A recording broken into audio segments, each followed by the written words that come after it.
출애굽기는 이스라엘 백성이 애굽에서 노예 생활을 마치고 가나안 땅에 들어가는 과정을, 특별히 그 가운데서 하나님의 율법을 받는 장면을 중심으로 해서 기록한 책입니다.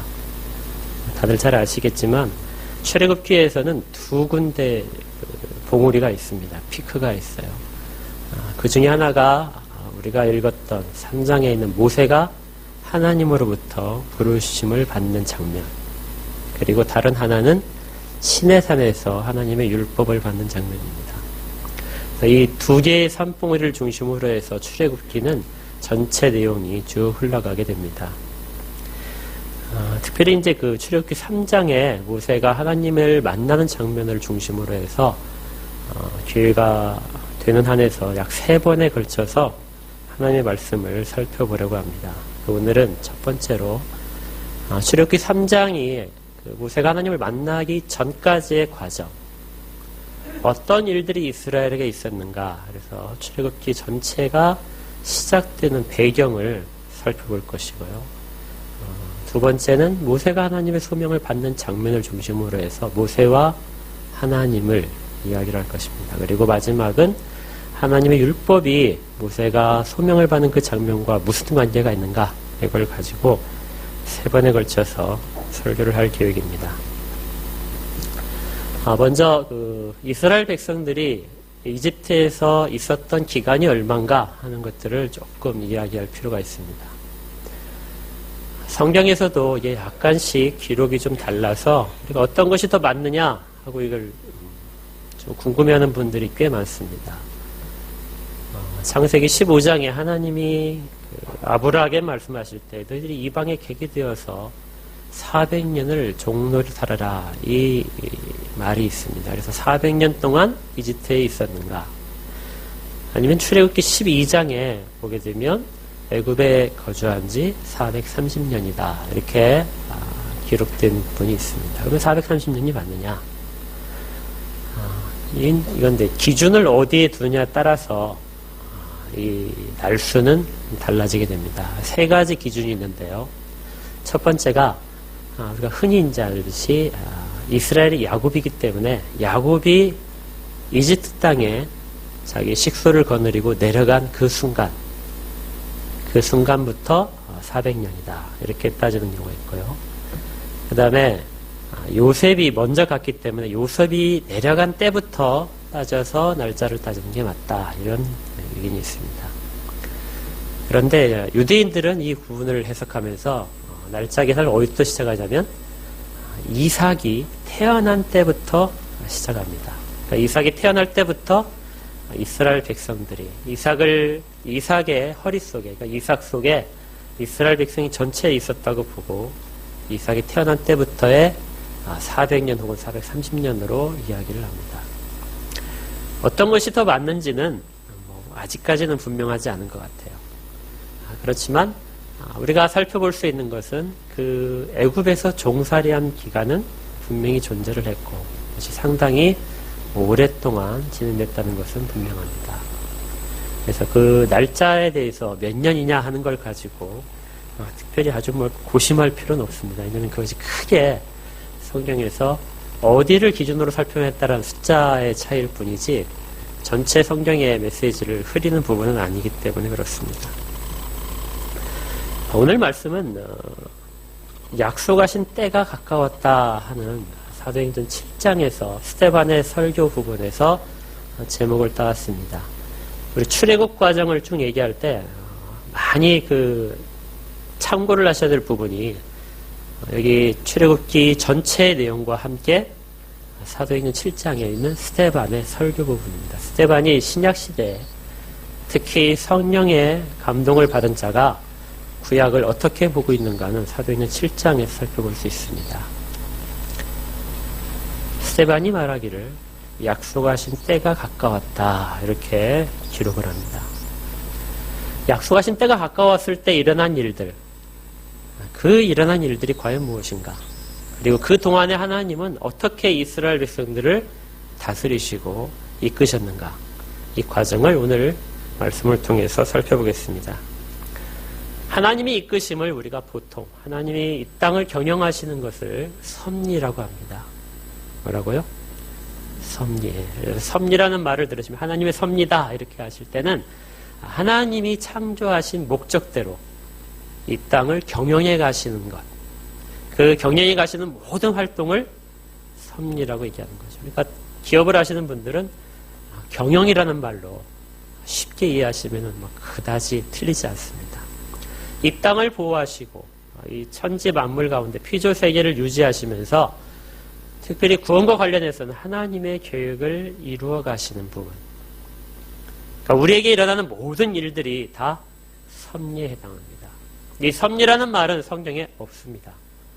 그렇지만 우리가 그 출발점을 어디에서 찾냐면 아브라함이 이삭을 죽이려고 했을 때 하나님이 미리 준비하신 제물을 눈에 띄게 하시죠. 그래서 모리아 산에서 하나님이 준비하셨다. 여호와께서 준비하셨다라는 여호와 이레 이 부분에서 우리가 섭리의 제일 출발점을 성경적으로 찾고 있습니다. 우리에게 일어나는 모든 일들은 이런 얘기죠. 하나님께서 이미 다 준비하신 것이다. 네. 하나님은 하나님의 계획대로 이루시기 위해서 그 준비하신 것들을 우리에게 하나씩 풀어내신다는 것입니다. 이 섭리를 가지고 이스라엘 백성들을 그러면 어떻게 섭리하셨는가? 이것을 살펴보겠습니다.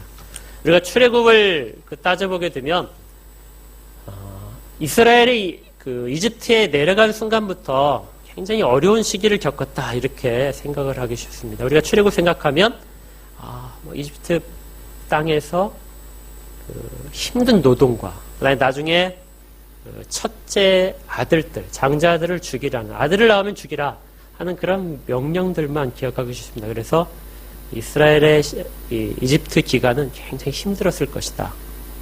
그런데 의외로 이스라엘 백성이 이집트에 거주하는 기간의 절반 이상이 행복한 시간이었습니다. 굉장히 풍요로운 시간이었죠. 잘 아시듯이 요셉이 애굽의 총리로 있었습니다. 그리고 자기의 가족을 데려오게 되죠. 그리고 이스라엘 땅 중에서, 애굽 땅 중에서 가장 좋은 땅을 받게 됩니다. 성경에서 애굽의 좋은 땅, 원어상으로는 좋고도 좋은 땅입니다. 그 땅을 이스라엘 백성들이 소유하게 됩니다. 이 소유했다는 말이 굉장히 중요한데요. 나중에 그 가뭄이 들었을 때 온 이집트의 땅들이 애굽 왕의 소유가 됩니다. 먹을 것이 없으니까 처음에 와서는 돈을 내고 그 다음에 가축을 내고 그래도 이제 가뭄이 계속되니까 나중에는 자기의 땅들과 자기 몸을 다 팔게 됩니다. 그래서 온 이집트가 바로 왕의 소유가 되죠. 그런데 이스라엘 백성만은 요셉 때문에 그 땅에서 보호를 받습니다. 그리고 그들의 소유된 땅에서 그들은 하나님의 인도로 아주 크게 번성하고 강성해지게 됩니다. 당시에 그 이스라엘 백성들이 출애굽할 때 전체 그 인원이 200만 명이다. 보통 우리가 이렇게 추산을 하는데요. 근데 당시에 이집트 사람들의 인구가 약 300만이었다고 합니다.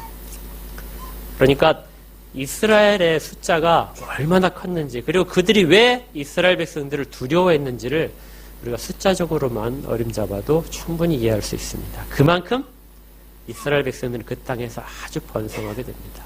이 번성하는 이유가 가장 좋은 땅을 받았기 때문입니다. 그리고 특별히 이스라엘 백성들은 요셉으로 인해서 아주 좋은 대접을 받았다는 것이죠. 하나님은 이스라엘 백성들에게 아주 좋은 땅을 주시고 좋은 환경을 주셔서 그들이 번성할 수 있도록 허락하셨습니다. 이것이 짧게 잡으면 전체 이스라엘 백성의 애굽 생활 중에서 약 절반 정도에 해당합니다. 400년을 생각한다면 약 3분의 2 정도의 기간은 아무런 근심 없이 모든 것이 보장된 아주 좋은 땅에서 풍요롭고 마음껏 번성할 수 있는 그런 시기였다는 것입니다. 그런데 이 시기가 이제 끝나게 되죠. 요셉을 알지 못하는 왕이 일어났다는 표현이 있는데 이것은 왕조가 바뀌었다는 겁니다. 이스라엘 백성들에게 협조적이고 이스라엘을 굉장히 높였던 그런 왕조가 물러나고 다른 왕조가 이집트 전체를 대체하게 됩니다. 이때부터는 이제 이스라엘 백성들은 새로운 왕조에 있어서는 위협이 됩니다. 이제는 힘이 아니라, 협력자가 아니라 자기들의 정권을, 자기들의 그 권세를 위협하는 적대 세력이 되는 거죠. 이스라엘 백성은 이미 아주 많은 숫자로 커졌습니다.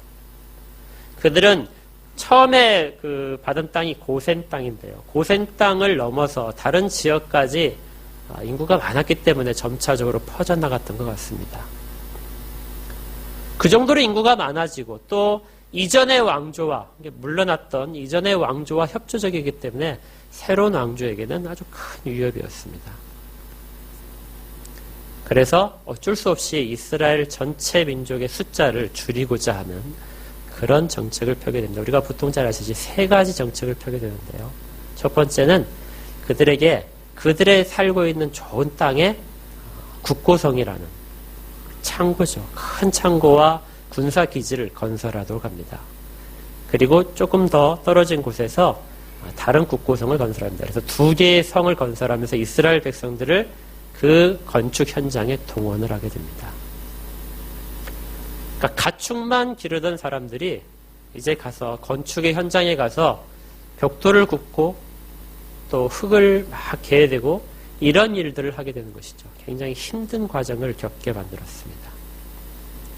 그런데도 성경에 보니까 그들은 더욱더 번성하게 됩니다. 그러니까 이집트 사람들의 입장에서는 그렇죠. 저들이 좋은 땅에서 아주 풍족한 음식과 좋은 환경에 있어서 저들이 번성하고 있구나. 그러니까 그들의 좋은 땅을 빼앗고 그들의 신분을 빼앗고 힘들게 하게 되면 저들이 번성하지 못할 것이다 생각을 했는데 더욱더 번성한다는 것입니다. 그러자 이번에는 그들이 전혀 하지 않았던 농사일에까지 그들을 동원합니다. 이스라엘 백성들에게 농사를 짓게 하고 건축하는 모든 벽돌도 스스로 굽게 만듭니다. 그런데 역시 마찬가지로 그들은 더 번성하죠. 마지막에 이 정도를 가지고는 도저히 안 되겠다 해서 이제 이스라엘에서 남자가 태어나면 모두 죽여라 하는 명령을 내리죠. 그럼에도 불구하고 이스라엘의 번성은 쉬지 않습니다. 굉장히 좀 기분이 좋은 거예요. 좋은 환경 속에서 있을 때 번성하고 나쁜 환경과 그들을 멸하려고 하는 환경 속에서는 더 번성하고 얼마나 우리가 원하는 그런 복입니까? 특히 기업하시는 분들 그렇지 않아요? 주변의 환경이 기업하기에 좋아서 우리 기업이 정말 잘 되고 많은 이윤을 남기고 기업이 점점점 커지면 정말 감사한 일입니다.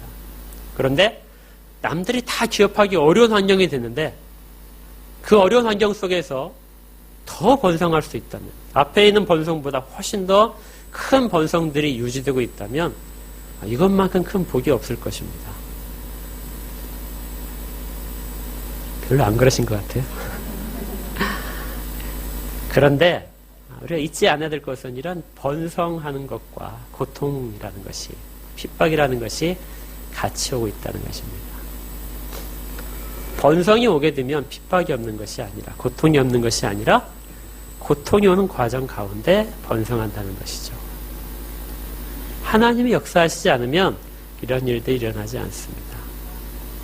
우리가 이제 여기에서 이런 의문점을 가지게 됩니다. 하나님은 왜 번성하게 하시고 번성하는 것으로 끝나면 좋은데 왜 그들을 핍박하시는가? 왜 고통을 주시는가?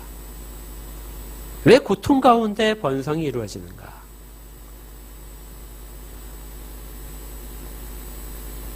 자, 이것이 이제 오늘 우리가 살펴볼 주제 중에 하나입니다. 왜 그럴까요? 왜 번성을 주시면서 고통을 함께 주실까요? 자, 이것은 아브라함에게 하셨던 언약을 하나님이 성취하시기 위해서입니다. 하나님이 아브라함에게 약속하신 언약은 두 가지로 요약될 수 있습니다. 첫 번째는 내 자손을 하늘의 뭇별처럼 많게 해주겠다.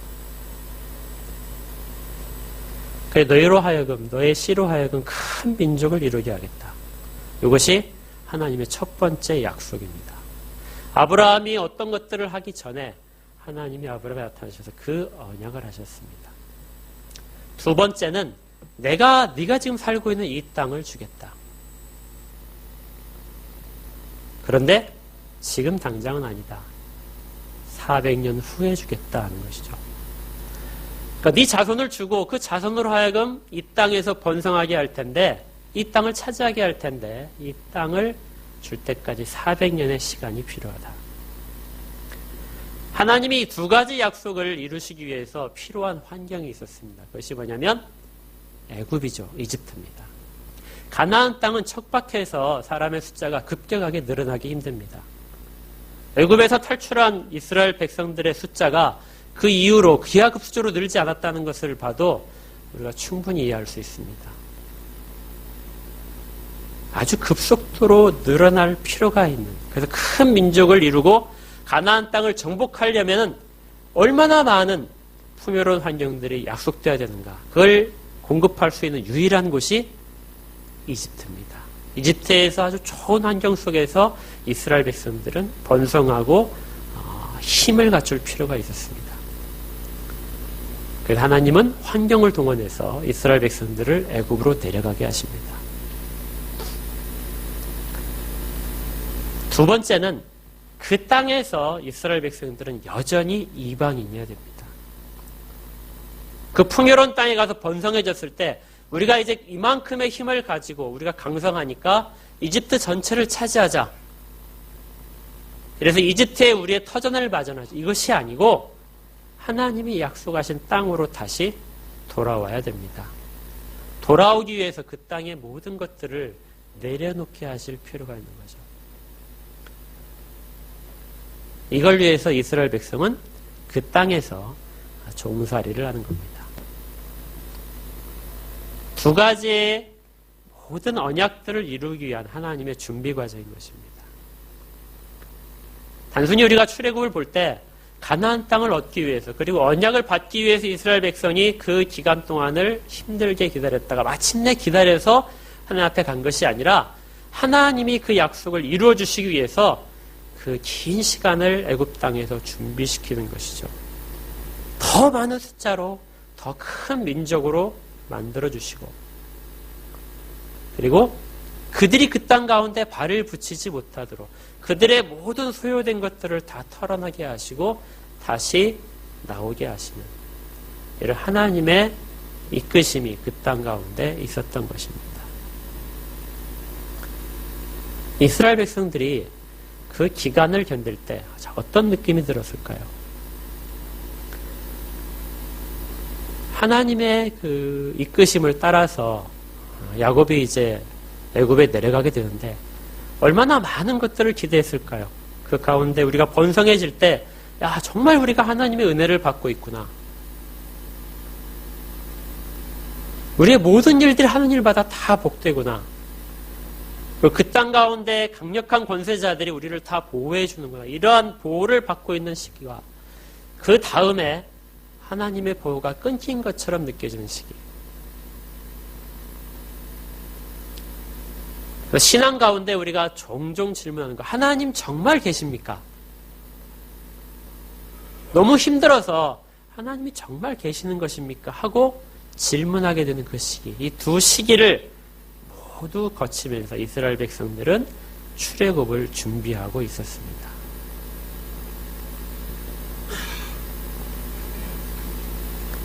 이 기간이 매우 길었습니다. 짧은 인생의 한 세대가 아니라 몇백 년을 지나는 긴 시간이 있었던 것이죠. 근데 놀라운 것은 이 시기 동안 성경은 이스라엘 백성에게 하나님이 나타나셨다 하는 말을 기록하지 않습니다.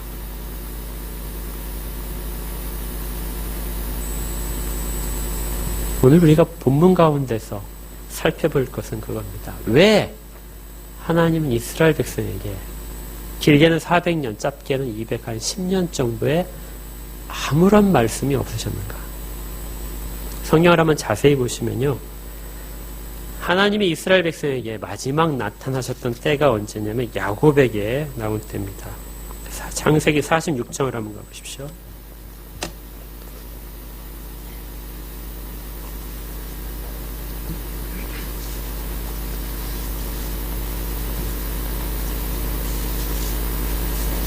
창세기 46장 1절부터 4절까지입니다. 같이 읽겠습니다.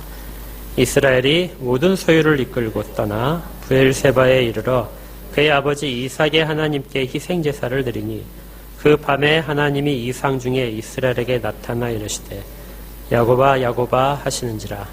야곱이 이르되 내가 여기 있나이다 하매 하나님이 이르시되 나는 하나님이라 내 아버지의 하나님이니 애굽으로 내려가기를 두려워하지 말라.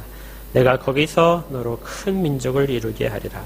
내가 너와 함께 애굽으로 내려가겠고 반드시 너를 인도하여 다시 올라올 것이며 요셉이 그의 손으로 내 눈을 감기리라 하셨다. 아멘. 하나님이 애굽으로 내려가기를 주저하는 야곱에게 거기 1절에 이스라엘이 모든 소리를 이끌었다. 이게 이스라엘은 야곱입니다.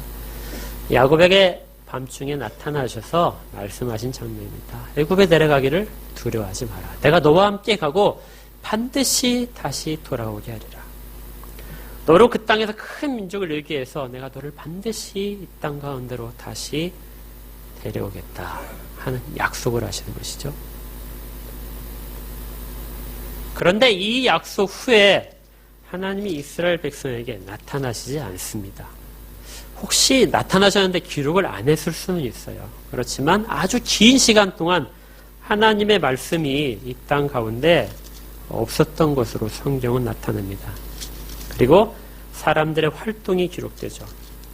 그리고 나서 출애굽기 3장에 가서 모세에게 이제 처음 나타나신 장면입니다. 그러니까 길게는 400년, 짧게는 210년 정도의 하나님이 전혀 이스라엘 백성에게 말씀하시지 않고 이제 비로소 출애굽기 3장에서 모세에게 말씀하셔서 이제 너는 가서 내 백성을 끌어오라 이렇게 이야기를 하시는 것입니다.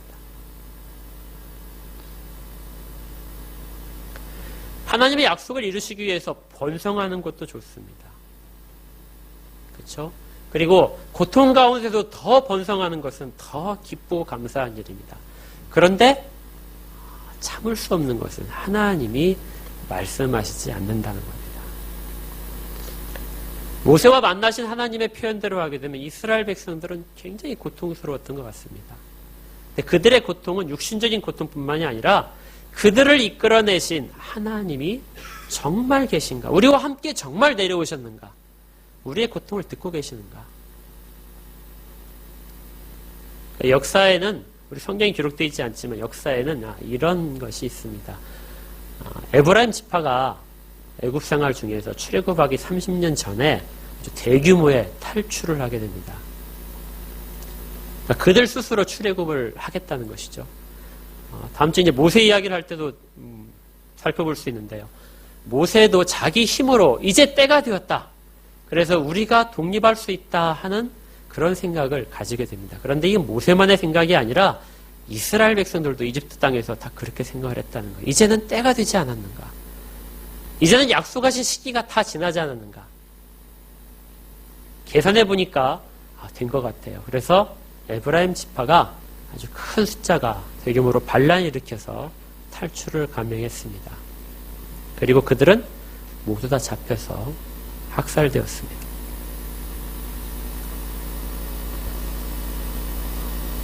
왜 이스라엘 백성을 보호하시지 않는가?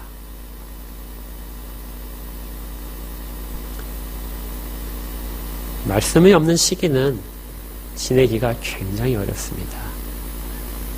우리가 신앙이 깊어질수록 견딜 수 없는 것 중에 하나가 하나님이 내게 말씀하시지 않을 때, 하나님이 내게 은혜를 주시지 않는 것처럼 느껴질 때, 하나님의 감동이 내게 떠났다고 생각할 때, 이때가 신앙생활에서 가장 힘든 때입니다. 우리가 다른 고통들이 찾아오거나 사람들이 나를 힘들게 하는 것들, 이런 것들은 우리가 얼마든지 감내할 수 있습니다. 그런데 제일 기반이 되는 하나님이 과연 지금 내게 은혜를 주시고 있는가? 종종 이런 시험들, 정말 그런 느낌이 들 때가 있다는 것이죠. 예수님도 그걸 경험하셨습니다. 어찌하여 나를 버리시나이까? 하나님과의 관계가 깊어지면 깊어질수록 이 기간을 견디기 힘든다는 것입니다. 우리가 만약 하나님과 떨어져서 하나님의 은혜를 잊고 살면서도 잘 되고 있다면, 정말 그것이 내게 기쁜 순간이 되고 있다면 우리가 정말 바른 길을 가고 있는지를 다시 한번 생각해 봐야 됩니다. 하나님을 떠나서도 존재할 수 있다.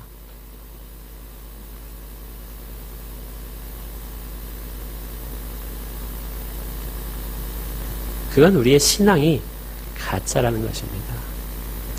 오직 하나님만, 예수 그리스도의 은혜로서만 우리가 설 수 있고, 우리의 모든 지금 우리의 호흡 자체도 그분과 함께함으로서만 가능하다. 이것이 우리에게 가장 필요한 신앙의 모습입니다. 깊은 신앙의 모습은 이걸 가지고 있는 것입니다. 이스라엘 백성들은 이런 시기를 거쳐야 했습니다.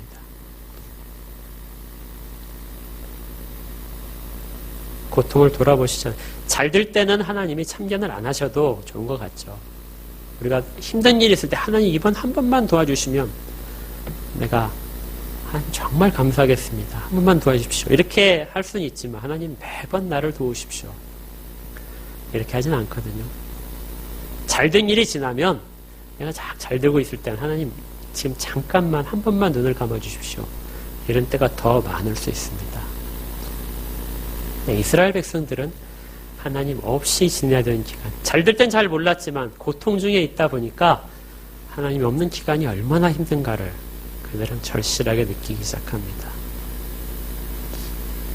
하나님은 그들을 이방 땅에서 종이 되게 만드셨습니다.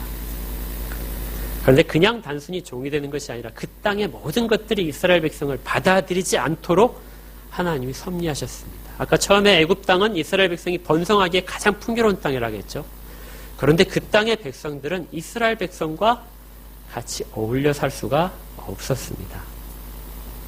이게 좀 놀라운 사실인데요. 다시 창세기로 가시면요.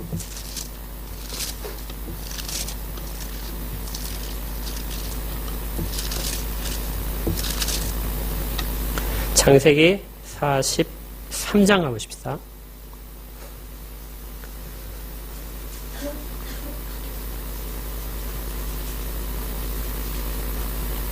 43장 32절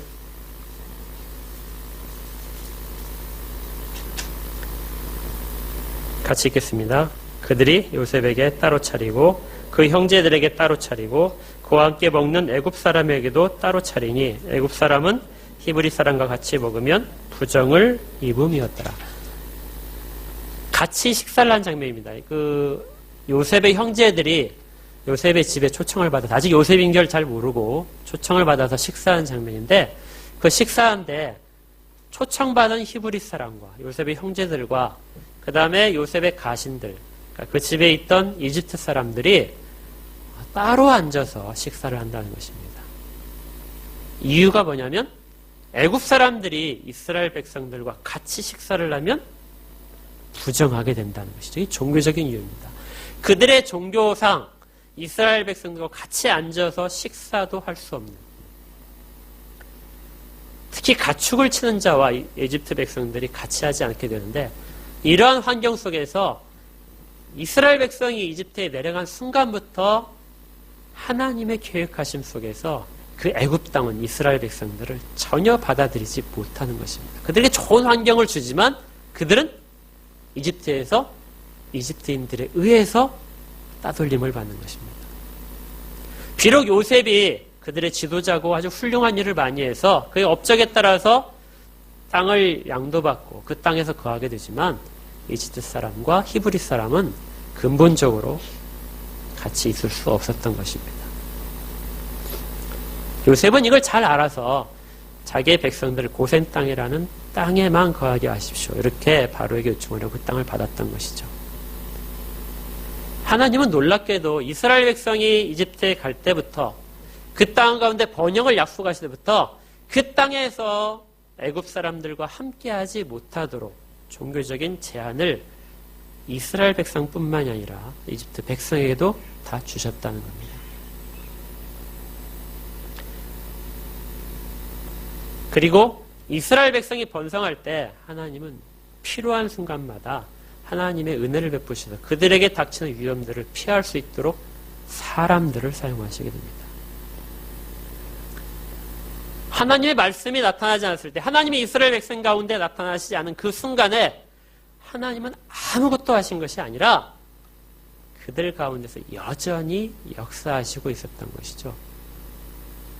이스라엘 백성이 잘 모를 때, 왜 이런 고통이 찾아오고 하나님이 우리를 돌아보시지 않는가 원망할 때도 하나님은 여전히 그들을 보호하시고 그들을 이끌어내실 큰 계획 속에서 일하고 계셨던 것입니다. 이것이 섭리입니다.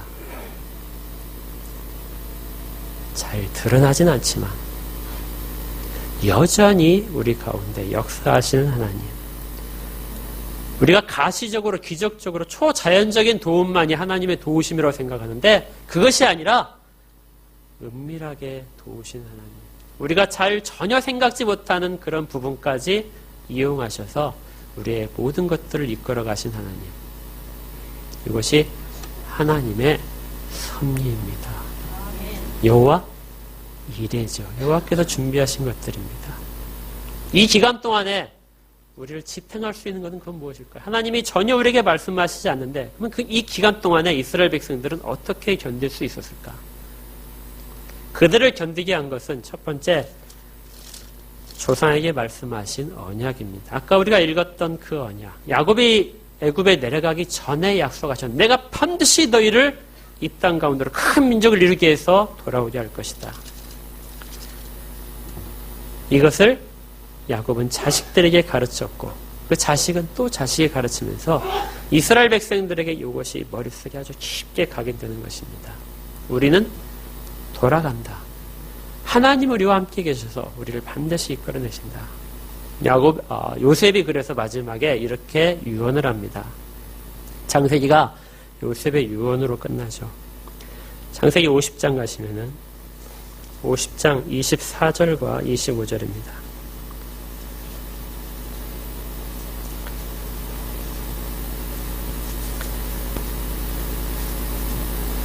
요셉이 그의 형제들에게 이르되 나는 죽을 것이나 하나님이 당신들을 돌보시고 당신들을 이 땅에서 인도하여 내사 아브라함과 이삭과 야곱에게 맹세하신 땅에 이르게 하시리라 하고, 요셉이 또 이스라엘 조상에 맹세하여 이르기를 하나님이 반드시 당신들을 돌보시리니 당신들은 여기서 내 해구를 메고 올라가겠다 하라 하였더라. 요셉이 자기 형제와 자기 그 후손들에게 당부하는 장면입니다. 나는 이제 죽는다. 그런데 하나님은 여전히 우리를 돌보실 것이다. 요셉이라는 큰 방어막이 사라지게 될 텐데 그 방어막이 사라지더라도 하나님 우리를 돌보신다. 그리고 우리를 이 땅 가운데서 인도하여 내셔서 하나님 우리 조상에게 아브라함과 이삭과 야곱에게 맹세하신 땅에 이르게 하실 것이다. 너희들은 내게 맹세해라. 내가 죽어서 내 해굴만 남았을 때 그 해굴을 메고 너희들이 나가는 날 그 땅 가운데 가라. 이 땅 가운데 나의 매장지조차 가지고 싶지 않다.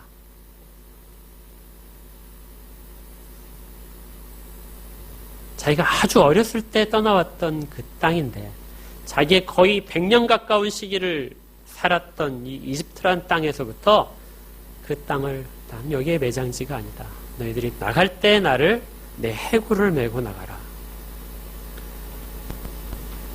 이것이 이스라엘 백성들을 그 기간 동안 힘들고 어려웠던 기간 동안에 지탱했던 말씀들입니다.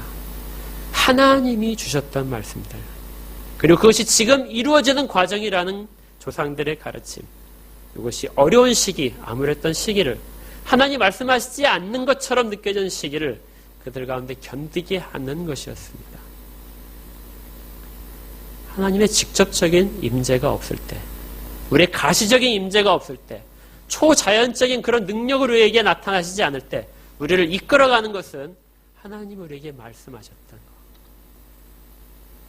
우리 조상들에게 말씀하셨던 것, 믿음의 선진들에게 말씀하셨던 것, 요 성경으로 남아있는 요것이 우리에게 여전히 이야기하는 것입니다. 우리가 힘들 때 하나님의 도우심을 아주 강렬하게 원할 때 그때 하나님이 응답하시지 않는다 하더라도 하나님은 이 기간을 준비하고 계신다. 이걸 이스라엘 백성들은 계속해서 붙잡고 있었던 것이죠. 그들은 그 땅 가운데서 이스라엘 백성이라는 공동체 의식을 만들 수 있었습니다.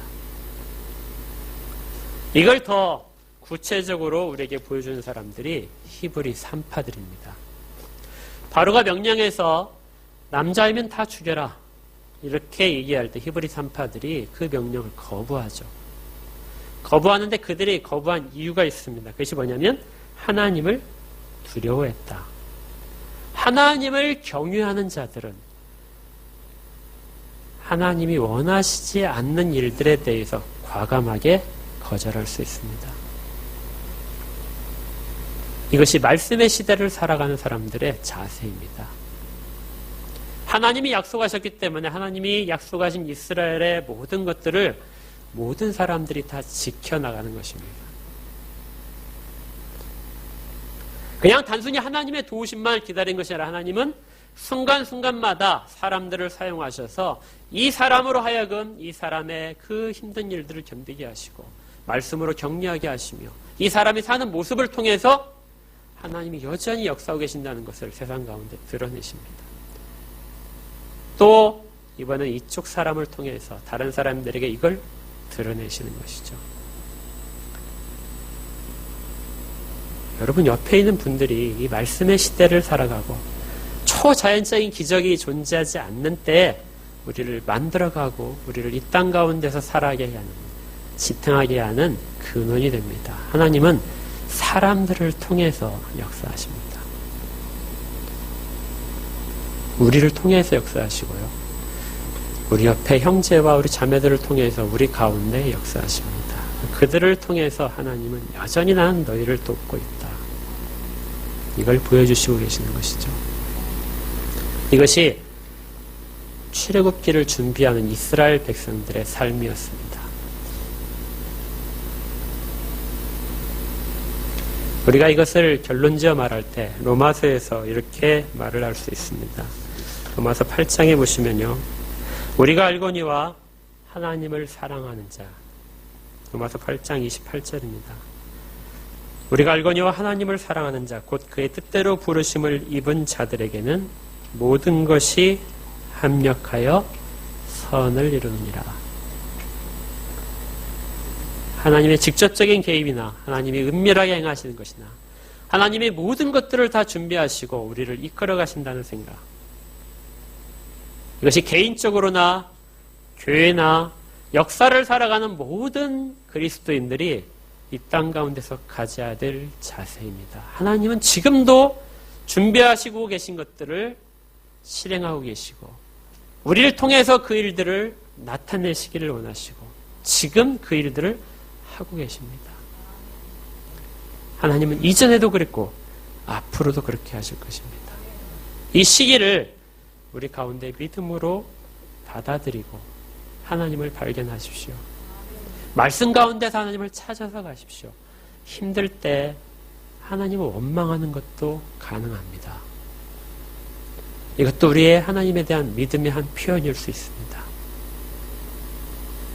그런데 거기에 머물지 마시고 그 환경 속에서 나를 붙잡고 계신 하나님을 발견하십시오. 여러분이 시선만 들리면 하나님이 일하고 계신 것들을 알게 됩니다. 하나님은 지금도 그렇게 우리에게 하나님을 알도록 이끌고 계십니다. 말씀을 통해서 보시고 기도를 통해서 하나님께 나아가십시오. 하나님이 여러분을 보호하실 것입니다. 말씀을 정리하겠습니다. 출애굽기는 아주 긴 시간을 짧게 이스라엘 백성이 애굽 땅에서 번성하고 심히 강성해졌다. 그런데 요셉을 알지 못하는 왕이 나와서 이스라엘 백성을 괴롭게 했다. 그래서 이스라엘 백성이 부르짖었다. 이렇게만 기록을 하고 있는데 그 기간이 왜 필요했는가? 왜 번성할 수 있는 기간과 그들이 그 가운데서 애굽 땅을 머물지 못하도록 하는 것들이 필요했는가? 하나님이 애굽 땅에서 그들에게 직접적인 말씀이 없었지만 어떻게 그들을 보호하시고 이끌어 가셨는가? 이런 것들을 출애굽기 우리에게 알려줍니다. 이 시대를 살아가는, 그리고 하나님이 내게 말씀하시지 않는 것처럼 느껴지는 모든 순간마다 성경으로 돌아오십시오. 이스라엘 백성들을 긴 시간 동안 이끌어 주셨던 하나님의 말씀을 보십시오. 하나님은 지금도 여러분들과 우리 교회와 우리가 부패했다고 손가락질하는 우리 한국교회와 모든 자들에게 하나님이 이끄시는, 하나님이 준비하신 것들을 보여주실 것입니다. 이 은혜가 예배에 참석한 모든 분들께 함께하기를 축원합니다. 기도하겠습니다.